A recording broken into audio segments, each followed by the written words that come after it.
Y la verdad es que en un momento, bueno, yo no sé si decirle particular porque es siempre casi muy particular la política argentina. El sábado pasado, en este mismo momento, definíamos a la situación que atravesaba no solo el gobierno, el país, claro, como la más dramática desde su asunción. Y claramente esto se ha ratificado en estos días. La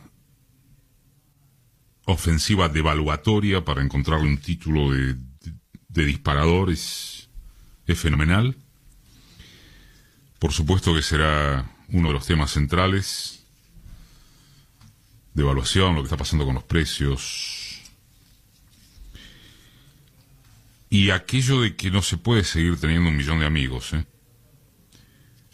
Está claro que se esperan medidas más drásticas de parte del gobierno, porque que les hablé con el corazón y me contestaron con el bolsillo tiene que haber sucedido una sola vez en la historia argentina.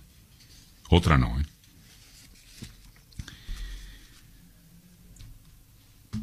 Y en este país probable o seguramente más vertiginoso del mundo, si hablamos de producción informativa, de hechos desencadenantes de no se sabe qué, de violencias discursivas, como no, acaba de sumarse, digamos, todo lo que faltaba.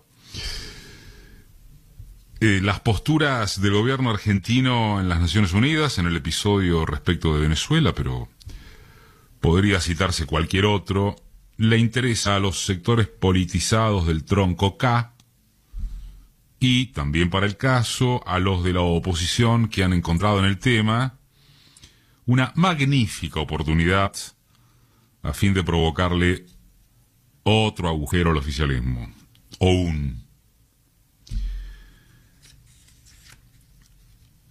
En sus alcances masivos, dicho de otro modo, esto va a resultar antipático para muchos. La cuestión le atrae mayormente a nadie. Y menos todavía en medio de esta angustia pandémica sumada al desquicio generado por la herencia macrista que el gobierno sobrelleva con aciertos y errores, pero con honestidad intelectual, sin que pueda acusárselo de agachadas intolerables, llamémosle. Por las dudas seguras, sirva el oxímoron, que X cuestión carezca de interés popular no significa reducir su importancia. De hecho, cabe preguntarse si por una acción de política internacional era necesario que el gobierno asumiese el riesgo de dispararse a los pies justo en este momento intenso de esa ofensiva desestabilizadora.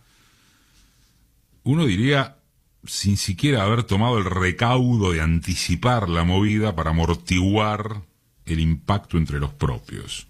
Ahora bien, ¿cuál es esa importancia en términos de efectividades conducentes?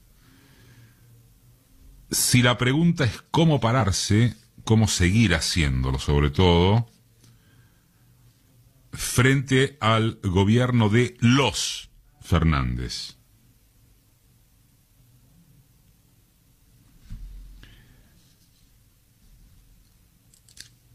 Ahora resulta que el gobierno que le dio asilo a Evo, que no reconoce a los golpistas de Bolivia, que el presidente que apoya a Lula sin cortapisas, que la actitud de enfrentarse a Estados Unidos por la titularidad del BID, deben desconsiderarse de la noche a la mañana por un voto que, para los desinformados que guapean en los foros sobre todo, fue, comillas, trabajado con el propio gobierno de Venezuela. A ver si nos entendemos.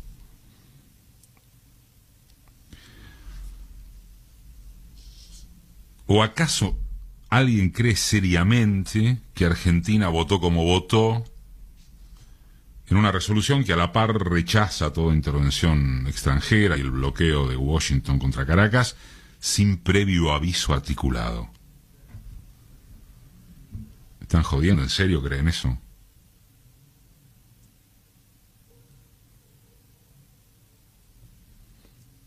Ojalá fuera increíble, como también se señaló tantas veces, creer que esta circunstancia en las Naciones Unidas fue una decisión personal del canciller Solá y no un enlace al más alto nivel.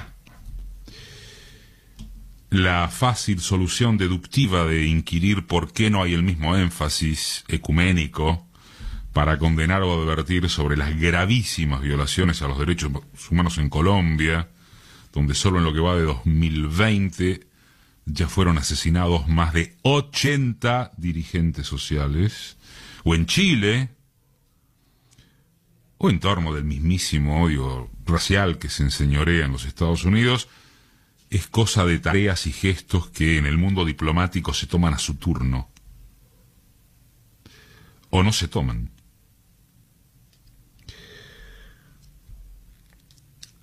Y yo creo que, disculpen la personalización, si cabe, hay que tener más cuidado con esto de tomar el todo por las partes. Tanto los guapos del palo como los frikis y los trolls cambiemitas jamás se dan a conocer con nombre y apellido. Hoy vamos a hablar algo del tema redes. Usan seudónimos, cuentas falsas. Pero si es por el palo en muchos casos, trabajan desde un maravilloso confort en el que muchos seguramente acomodan sus frustraciones individuales o ex militantes a la lógica maniquea del denuncismo de las almas bellas, inescrutables, total es gratis. Una de las voces del gobierno más filosamente críticas del gobierno, a quien apoya en forma conceptual decidida, decía por estas horas, a propósito de lo ocurrido entre la tropa adicta por el voto sobre Venezuela, que hay una suerte de kirchnerismo flotante, sin contención de bajada de línea, o al menos intercambio de opiniones, desde, también llamémosle, el núcleo más operativo e intelectual del oficialismo. Es decir, hay gente que ha comenzado a delirar, despreocupada por la suerte de Alberto Fernández, como si en ella no se jugase la de la mismísima Cristina, y por tanto la de la única herramienta de que hoy se dispone para enfrentar a la ofensiva descomunal de los sectores de la derecha. Son gente sin responsabilidad de gestión alguna, que actúa en las redes y en el columnismo a falta de todo compromiso ejecutivo, y que se provoca el goce de la imputación o la crítica destemplada, porque el problema seguramente es que no encuentra lugar donde ubicarse que no sea aquello del denuncismo y la impolutez político-ideológica. Entonces, ¿es un sapo dificilísimo de digerir que Argentina haya votado como votó? ¿Que es como hubiera votado el gobierno de Macri? Sí, la verdad, sí. Más que un sapo, es un batracio gigantesco acerca del que tampoco está clara su contrapartida, porque, y hasta obvio de toda obviedad esto, nadie infiere seriamente que el Fondo Monetario Internacional tomará en cuenta haberse tragado este anfibio para beneficiar los intereses argentinos. ¿Eso pudo haber sido una tontería comprarse este conflicto hacia cierta interna del Frente de Todos, nada menos que ahora? Sí, también. todo lo que se quiera, pero ninguna conclusión debería llevar a que contradicciones secundarias se transformen en prioridad. Repudiar este voto argentino en las Naciones Unidas es necesarísimo para marcar cancha desde izquierda. Estamos de acuerdo. Para que en el gobierno tomen nota de que hay reflejos activos. Para que más allá de los horrores del otrora chavismo, no se aparezca como un lamebota imperial. La diferencia entre esto y ser funcional al ataque de la derecha es, en simultáneo, estrecha y enorme. Uno diría, mejor preocuparse por las fallas de gestión gubernamentales, por la pérdida de iniciativa política, por los yerros de comunicación subsecuentes, por la falta de un relato entusiasmante, si es que se pudiere, por de dónde se extraerá renta para soportar la emergencia y más allá también, por cómo se activarán sujetos de la economía popular para aguantar la parada. Pero acá sigue habiendo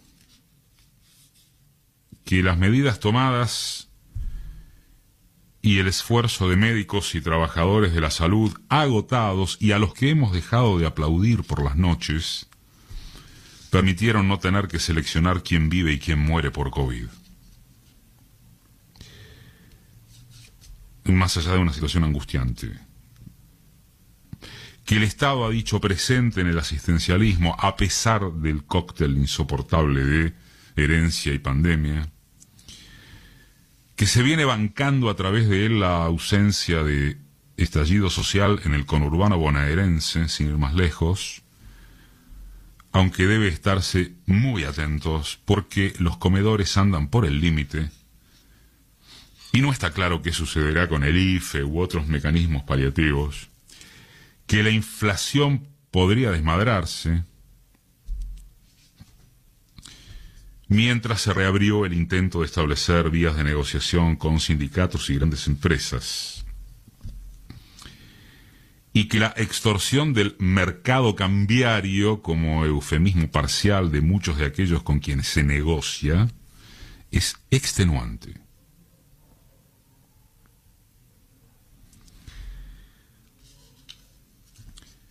¿En serio es hora de flagelarse sobre Venezuela para que entre otros cierto trío se haga un festín?